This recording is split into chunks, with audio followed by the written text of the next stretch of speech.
Howdy, Banger Pals. Blaine Smith welcoming you to another Metal Monthly Bangers Monthly look at what's coming out in metal releases. You might notice my voice is a little shot. It was my birthday on the weekend. I did a stream-a-thon. I streamed for 42 hours over the weekend, so this is going to be a raspy one. If you've never been here before, though, this is a show where I find you the 1, 2, 3, 4, 5 best underground metal albums coming out every single month. And then I also just give you a calendar with some of the big or noteworthy releases that coming out, just to give you, you know, little MTV style breakdown of what's happening in July in metal. So let's do the calendar, and then I'll tell you about the 5 records I've already been pumping hard. Wait, no. So, July 3rd, which is in the past, Canada Day happened. You know, it's for holidays, it screwed everything up. Anyways, July 3rd, Deep Purple released Splat on Ear Music. If you want me to make a joke about old guys and them sucking, not gonna happen, because the Deep Purple record rules. Deep Purple still rule. It's crazy. I don't know how that's possible, but this is why I yell at other old guys, because if you're a great old guy, you can still make great music. Anyways, Moonspell is also releasing Far From God on Napalm. July 10th, you've got Devil Driver releasing Strike and Kill on Napalm. Frog Mallet, you know, a friend of the show, is releasing Consumed by Frogs on Reality Fade Records. July 17th, Psychroptic is releasing The Pulse of Annihilation on Metal Blade. I'm running out of things. It's July. Not a lot of people release records, just so you know. July 24th, Resin are releasing Cycles in the Infinite Dream on Sargent House. I don't know. It's July. Everybody, only movies come out in the summer. Video games, music, TV. It's all gone. But thankfully, the underground doesn't care about industry standards, so I still have 5 amazing records for you. And up first, we have Coprolith with Putrescence on Saco and Ojo, July 3rd, which is Friday. So it's out, so you can buy it right now.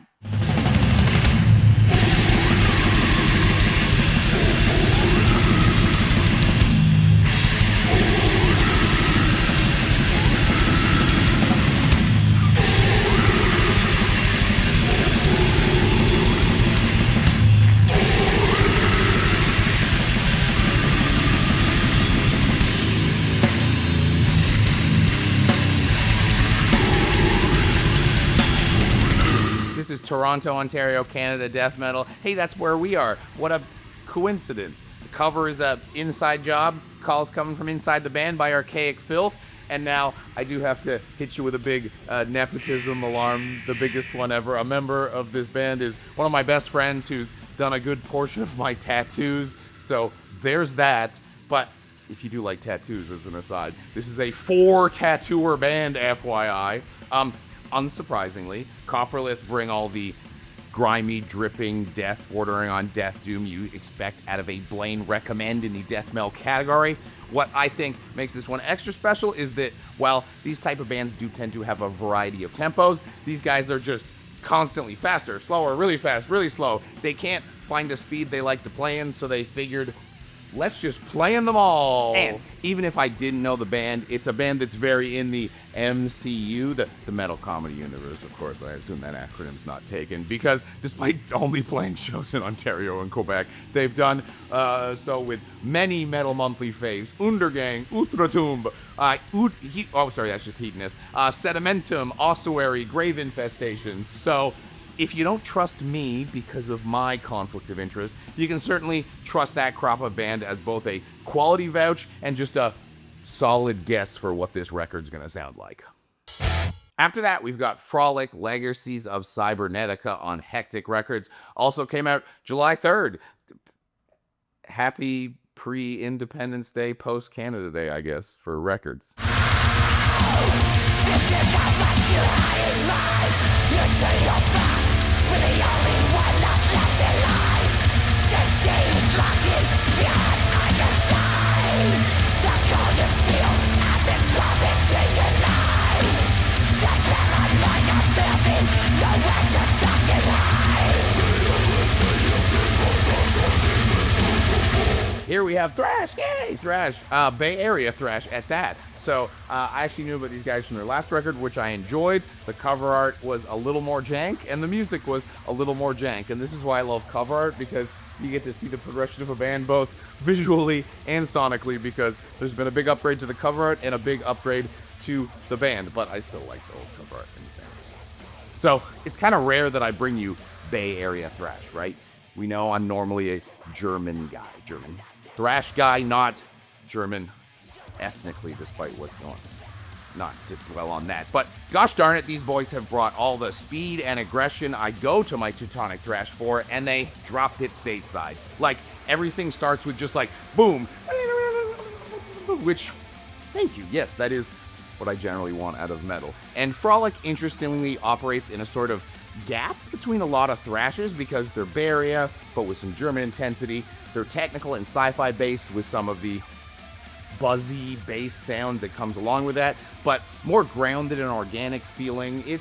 They're filling in a hole that isn't really filled, and for a band that essentially comes out of nowhere, they really hit way above their weight class doing something fairly original too. This is the kind of thing I've been begging thrash bands to do, and they've done it, so into the Metal Monthly bus you go. Let's get you on the way and tell people to buy the record. And they've even popped by the stream a few times, and we love a little sense of community. Now, need to get them to stop doing all that extra bullshit to the logo on the cover. It's a good logo. I like the logo a lot. Stop with the gradient. Stop with the stroke. Just, you got a cool logo. Leave it alone. Now we've got Jordsjø. Who the hell knows? Maybe there's a slash through the I don't know what I'm supposed to do with that. Pestkrønikene. There's a slash through the O and a bunch of letters that don't normally go together. Dying Victims Productions, July 24th. So now we have something to look forward to in the future, not just that came out on Friday. Now at the rainbow set, paradise, my friend. Come and see, wizard reed, 50 hands follow his lead. White magic, symbols for a new dawn.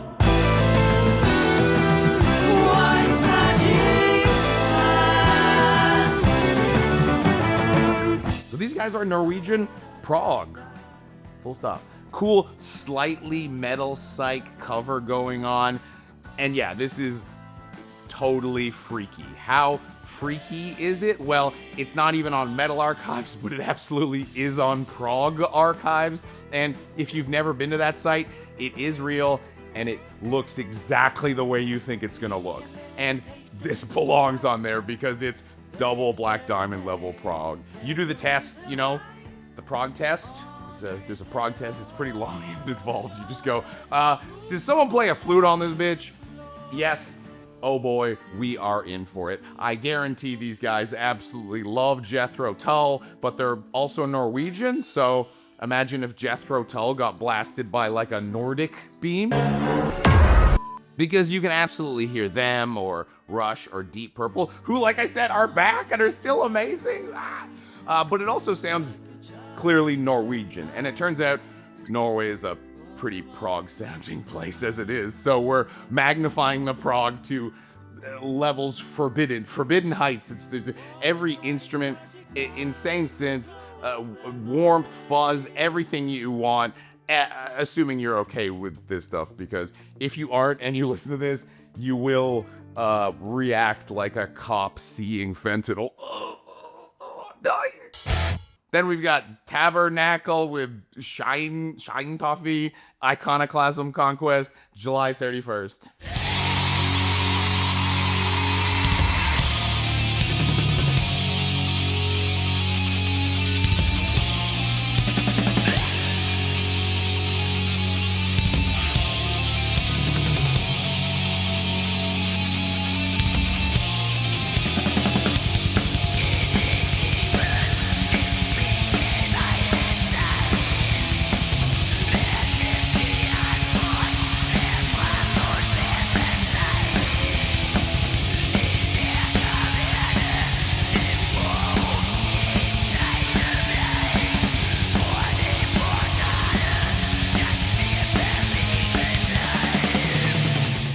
Man, if you want to rush, forget drugs, forget skydiving, just make a public video endorsing a black metal album where you can't find any information out about the guy.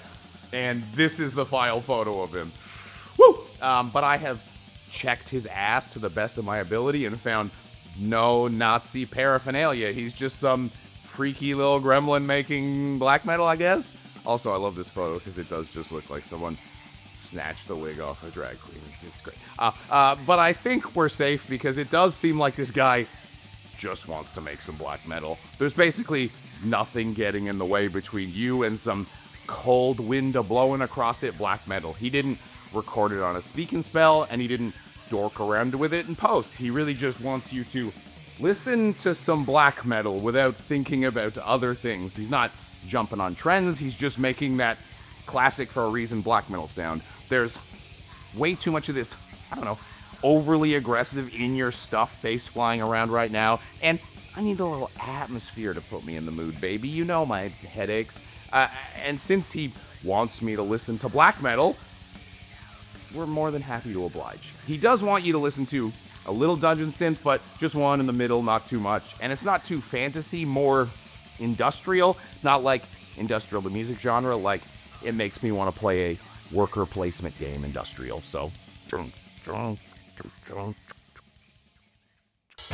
and thus we come to our palette cleanse of the show. It is Coffin Hunters with Cosmic Dawn, Bitter End Records, July 17th.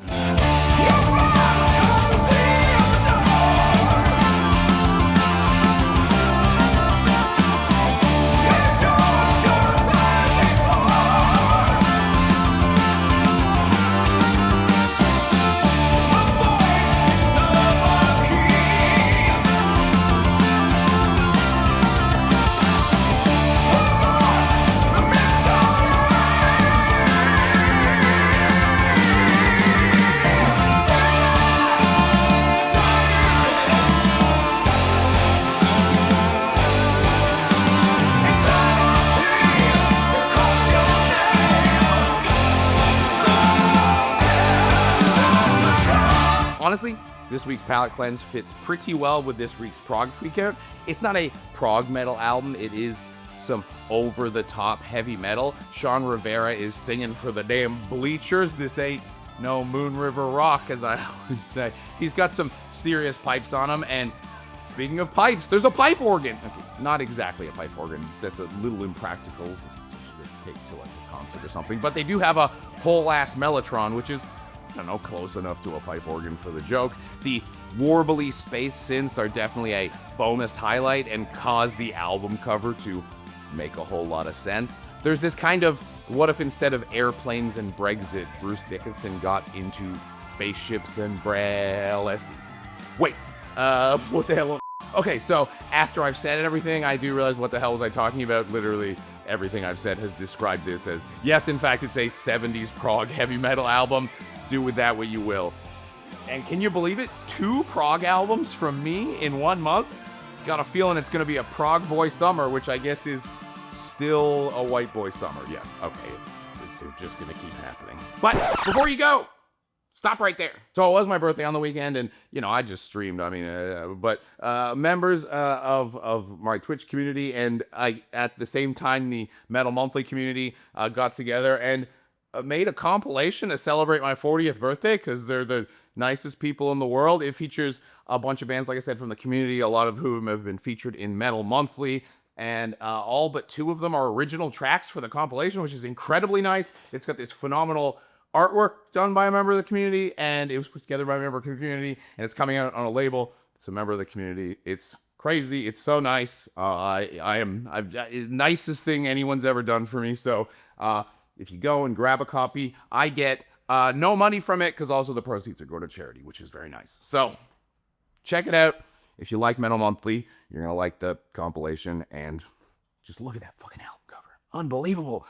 Go, Clay, there will be a link down below and with the same way everything else is, so you can go grab a copy. There's also tapes. If you're mad at Sony for getting rid of those CDs that don't actually contain video games on them anyways, this tape contains the music. And no one can take it from you except slow magnetic degradation over time.